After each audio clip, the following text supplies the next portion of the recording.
Ladies and gentlemen, we interrupt your regularly scheduled programming to bring you this special bulletin.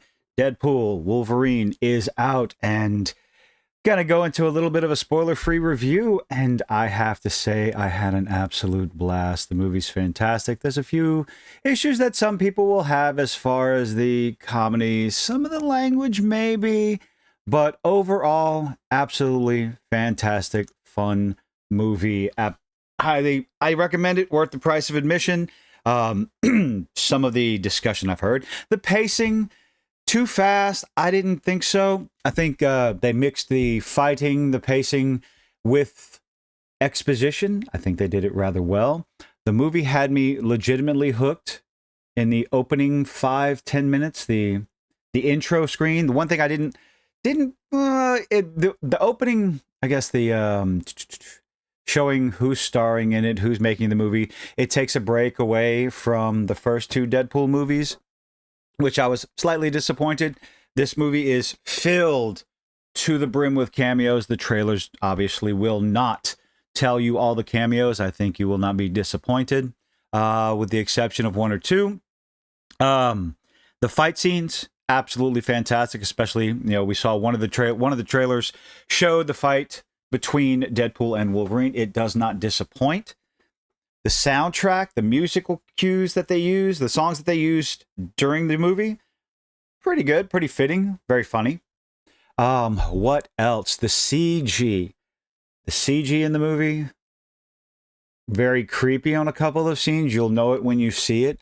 Like I said, I definitely recommend this movie, and apparently a lot of fans are recommending this movie. Hugh Jackman and Deadpool and Ryan Reynolds, Deadpool and Wolverine, they are the movie. This is their movie. It is a good story. There is a lot of fourth wall breaking. There's a lot of digs at Disney, at Fox, at the older movies, jokes at the expense of the older movies, the other characters and whatnot. There are a few lines. I need to go back and watch it again because I'm told it takes shots at particular ideologies. I can't remember. I was too busy enjoying the movie. One of the things I like to do, I go into each and every one of these movies with an open mind as a super normie. Let's see if you can entertain me. And this movie definitely entertained me. There was nothing heavy-handed, nothing on the nose, smashing you over the face with any sort of messaging. This is just an entertaining movie. There was a lot of concerns because, well, we got good old Disney behind the name, but I didn't see any of their grubby little ideological fingers in this movie, which is definitely a breath of fresh air for sure. A lot of the discussions thing is like, will Deadpool and Wolverine save Disney? It's not going to save. Of course, it's not going to save Disney. Word of mouth is going to carry this movie. Videos like mine, lovely little spoiler reviews like mine. People are waiting for them. Maybe not necessarily specifically mine, but channels and reviews such as mine, far more popular, get more views. Hey, y'all share this out there if you don't mind.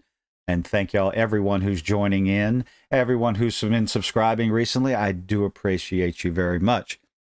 This movie's not going to save Disney. There's not a single movie, or rather, not necessarily Disney, because I talk about Disney as the parent company. Pixar does their thing, Marvel does their thing, and Lucasfilm does their thing.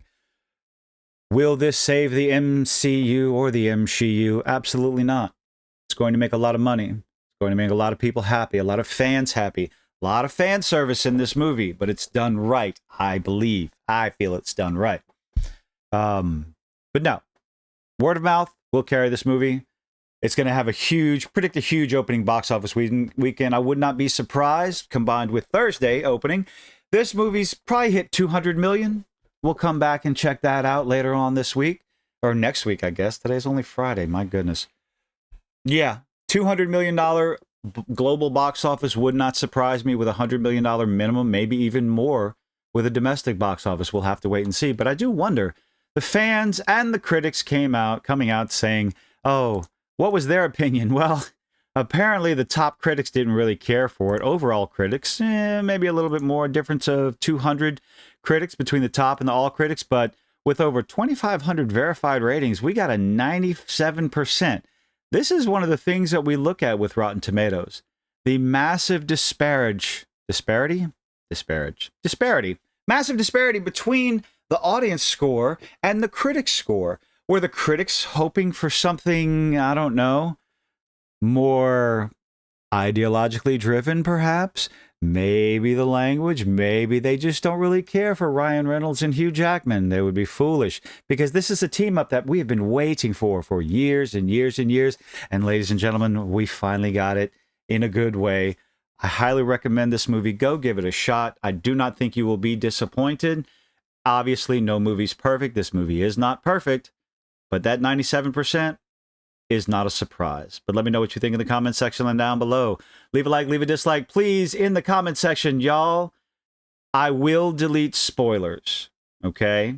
I've never blocked a comment. I've never deleted a comment. I do not moderate the comment section of my videos, but I please ask, be respectful and do not put any spoilers down below. Thank you for making it this far. Hope to see you on the next one.